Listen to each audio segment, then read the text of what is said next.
আসসালামু আলাইকুম এভরিওয়ান। দেবরের জন্মদিন উপলক্ষে রাত প্রায় 1টার দিকে আমরা কেকের ভেতরে মরিচ বোম দিয়ে তাকে প্রতিবারের মতো আবারও ধোকার মধ্যে ফেলেছি, যেটা আমাদের প্রতিবারের কাজ। তবে এইবারের ঘটনাটা একটু বেশি ইন্টারেস্টিং হতে যাচ্ছে এবং একটু বেশি হাস্যকর এবং মজার ছিল।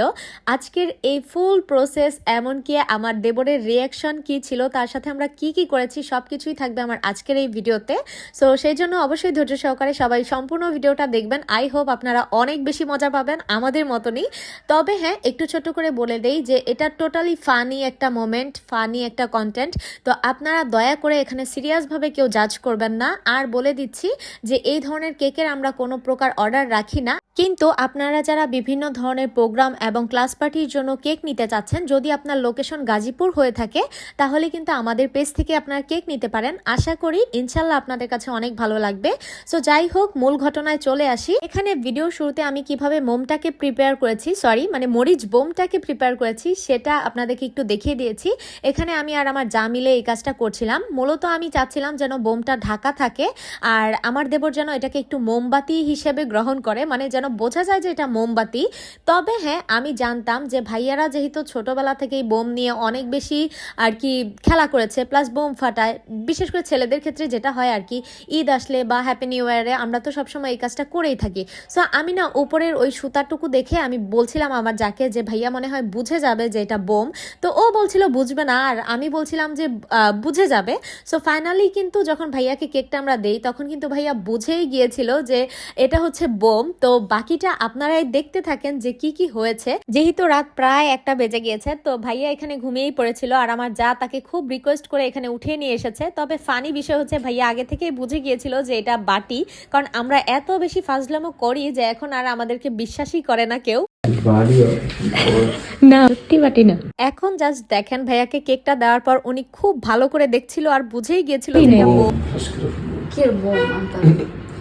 কি অবিশ্বাস্য কথাটা। এটা বোম। এটা বলে বোম? মোমবাতি। এটা মোমবাতি। পুরো সারপ্রাইজটা নষ্ট করে দিতেছে। এটা মোমবাতি।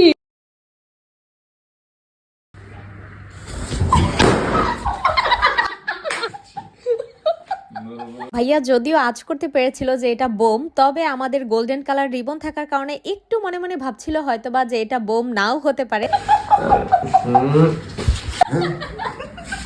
সো এখানে আমাদের প্রাঙ্ক কেকটা নিয়ে কাজ করা শেষ, আর বাসার বাকি মেম্বাররা সবাই তখন ঘুমিয়ে পড়েছিল। তবে তারা জানতো যে আমরা হচ্ছে দুষ্টামি ফাজলামি কিছু একটা করব। আর বোমের শব্দে মূলত একটু আগে যাকে দেখলেন, উনি হচ্ছে আমার চাচা শ্বশুর। তো উনিও উঠে চলে আসছিল আর আমাদেরকে বকা দিচ্ছিল যে এত রাত হয়েছে এখনো ঘুমাও নাই। তবে কে শুনে কার কথা। যাই হোক, এখন যেই কেকটা দেখতে পাচ্ছেন, এটা হচ্ছে আমার যা তার হাজবেন্ডের জন্য বানিয়ে রেখেছিল, যেন বেচারা একটু হলেও খুশি হয়।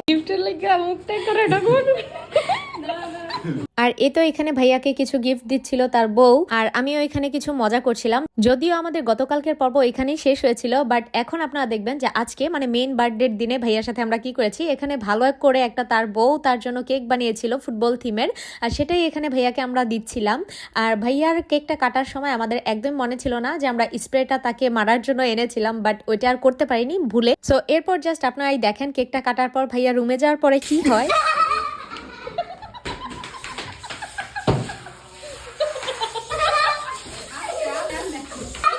তো দেখতেই তো পেলেন। যাই হোক, সবকিছু মিলে আজকে অনেক মজা করেছি আমরা। ভিডিওটা কেমন লেগেছে অবশ্যই জানাবেন। আল্লাহ হাফেজ।